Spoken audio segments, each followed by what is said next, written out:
الحمد للہ رب العالمین والعاقبۃ للمتقین والصلاة والسلام علی سید الانبیاء والمرسلین وعلی آلہ وصحبہ اجمعین اما بعد فقال النبی صلی اللہ علیہ وسلم بلغوا عنی ولو آیہ۔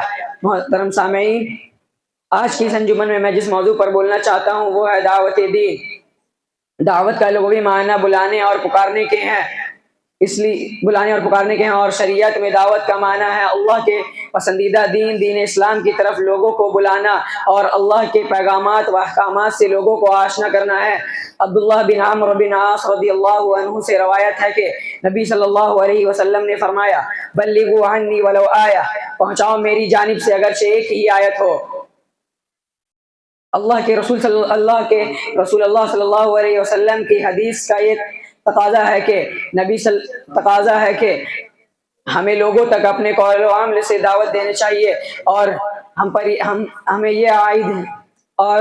یہ عائد ہوتا ہے کہ دعوت دینے سے پہلے ہمیں اپنے آپ کا جائزہ لینا چاہیے کہ ہم اس پر عمل کر رہے ہیں یا نہیں۔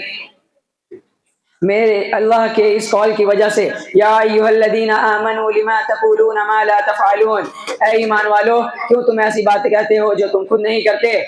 میرے بھائیو، دعوت کا عمل بہت ضروری ہے کیونکہ نبی صلی اللہ علیہ وسلم نے اسے پوری زندگی اپنایا۔ چنانچہ ہم کہہ سکتے ہیں کہ دعوت کا عمل بہت ضروری ہے۔ چنانچہ ہم کہہ سکتے ہیں کہ دعوت ہماری زندگی کا ایک اہم جز ہے۔ معلوم ہوتا ہے کہ داعی جو کہے اور خود اس پر عمل نہ کرے تو انسانوں پر اس کا الٹا اثر پڑے گا، اور داعی کے لیے ایک اہم بات یہ ہے کہ وہ اپنے بلند اخلاق پر فائز ہو۔ نبی صلی اللہ علیہ وسلم کے اعلیٰ اخلاق کے وجہ سے کتنے لوگوں نے اسلام قبول کیا، اور اپنے عمل کے ذریعہ بھی دعوت دینا چاہیے، جیسا کہ ابو بکر رضی اللہ عنہ جب تلاوت کرتے تو مشرکین بھی ان سے متاثر ہوتے۔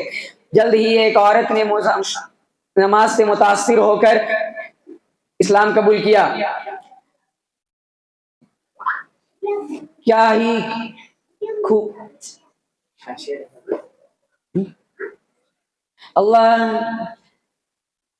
کسی نے کیا ہی خوب کہا ہے، جو شخص صرف کلام سے تبلیغ کرتا ہے اس کا تیر ضائع ہو جاتا ہے، اور جو شخص عمل سے تبلیغ کرتا ہے اس کا تیر اثر کر جاتا ہے۔ آخر میں اللہ تعالیٰ سے دعا ہے کہ ہمیں دعوت کا کام کرنے اور دعوت دینے کی توفیق عطا فرمائے۔ آمین۔ وآخر دعوانا ان الحمد للہ رب العالمین۔